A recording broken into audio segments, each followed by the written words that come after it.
மேஷ ராசி அன்பர்கள் இப்போவுமே எப்படி இருக்கிறாங்க அப்படின்னா, ஏதேனும் ஒரு நல்ல பாசிட்டிவிட்டி கிடைச்சிடாதா வாழ்க்கையில? அடுத்த கட்டத்துக்கு முன்னேறதுக்கு யாராவது ஏதாவது நல்ல வார்த்தை சொல்லிட மாட்டாங்களா?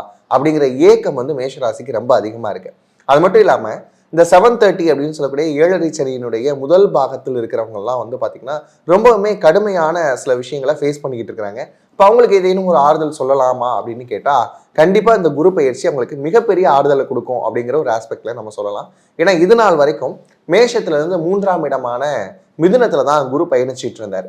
அப்ப எடுத்த முயற்சிகள் எல்லாம் சின்ன சின்ன தொய்வுகள் இருந்தாலும் கூட, இனி அடுத்த ஒரு 4ஆம் இடமான கடகத்திற்கு வந்து ஜூன் மாதத்துக்கு வரப்போறார் 2ஆம் தேதி. அப்ப ஜூன் 2க்கு பிறகையே உங்களுடைய வாழ்க்கையில மிகப்பெரிய மாற்றங்கள் அப்படிங்கிற விஷயத்தை நீங்க எதிர்பார்க்கலாம். ஓவராலா இந்த குரு பயிற்சி அப்படின்னு பாக்குறப்ப உங்களுக்கு 60% மேல நன்மைகள் இருக்கக்கூடிய ஒரு குரு பயிற்சியா தான் மேச ராசிக்கு அமைய போகுது.